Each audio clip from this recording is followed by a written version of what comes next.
जो व्यक्ति समाज के पदों पर अधिष्ठित होकर के, चाहे वो अध्यक्ष हो, चाहे मंत्री हो, चाहे कोषाध्यक्ष हो, चाहे अन्य कोई पदाधिकारी हो, अगर अपने पद के अनुकूल कार्य नहीं करते हैं तो ध्यान रखिए उनके लिए भी त्रियंच जैसी गति का बंद होगा।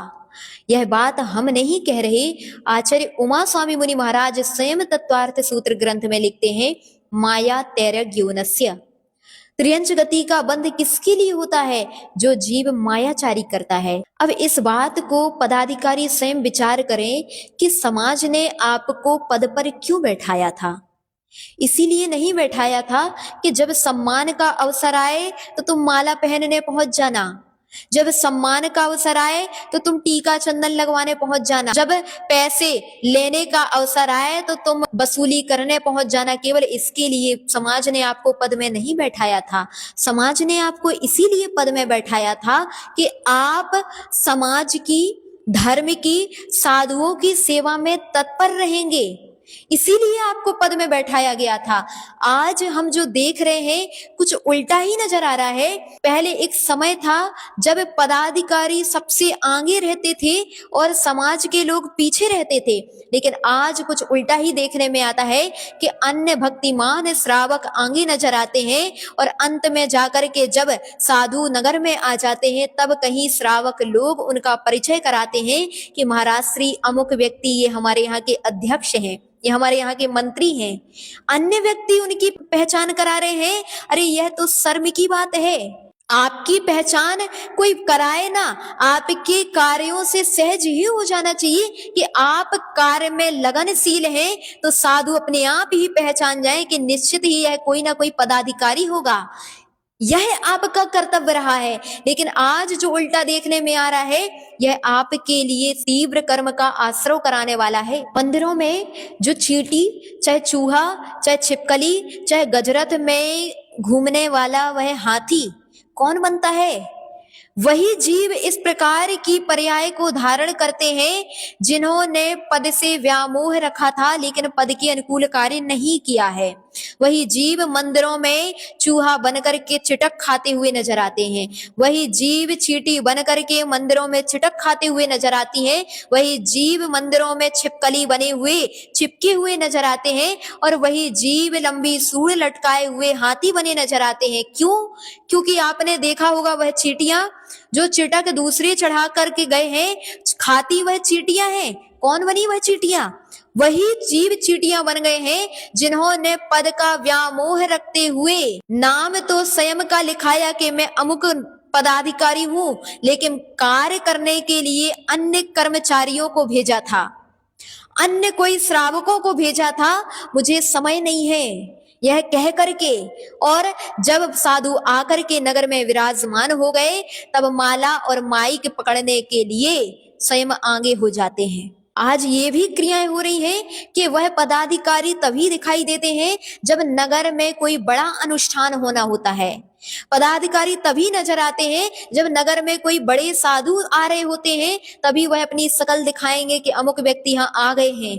ध्यान रखिए, वह अध्यक्ष है, उनका कर्तव्य बड़े और छोटे को तौलना नहीं है कि बड़े को देख करके पहुंच जाए और छोटे को शकल भी दिखाने ना जाए। अगर आप इस प्रकार की क्रिया कर रहे हैं तो आपके लिए हाथी बनना पड़ेगा, क्योंकि वह हाथी जिसके ऊपर गजरथ रखा जाता है और उसके ऊपर 3 लोक के नाथ आसीन होते हैं। पुण्य का उदय तो है उस हाथी का कि उसके ऊपर त्रिलोकी नाथ विराजमान किए गए हैं, लेकिन पाप कर्म का उदय भी है कि उसके लिए त्रियंच जैसी गति को प्राप्त करना पड़ा। ऐसी वह पदाधिकारी जो व्यक्ति इस प्रकार अभिमानवश बड़े और छोटे का भेदभाव करते हैं, बड़े और छोटे की कल्पनाएं करते हैं और अपने अभिमानवश अन्य श्रावकों को नीचा दिखाते हैं, अपने अभिमानवश केवल अपने पद की चाह रखते हैं, सम्मान चाहते हैं, वह व्यक्ति ही हाथी बन करके इस प्रकार लंबी सूंड लेकर के इधर उधर घूमते हुए नजर आते हैं। अगर आप चाहते चाहते हैं कि हम भी इस प्रकार की गति को प्राप्त करें, तो आप इस प्रकार की क्रियाएं करते रहना। अगर आप चाहते हैं कि हम ऐसी त्रियंच गति को प्राप्त ना करें, तो कभी इस प्रकार भेदभाव मत करना। इस बात के लिए तो हम सामाजिक लोगों से भी कहना चाहेंगे, आपकी गलती है कि आपने ऐसे पदाधिकारियों को चुना था। अब जब वो बन गए तो आप उनकी बुराइयां कर रहे हैं। अरे आपको जब मालूम ही था कि ये व्यक्ति ऐसे हैं, तो आपको पहले ही ऐसे लोगों को चुनना नहीं चाहिए था। क्यों चुना था? क्योंकि वह धनाढ्य थे, उनके पास पैसा अधिक था अथवा उनके रुतबा अधिक था, इसलिए आपने उनके लिए अध्यक्ष बना दिया। ऐसे व्यक्तियों को अध्यक्ष और मंत्री बनाने की आवश्यकता नहीं है जिनके पास पैसा और रुतबा हो।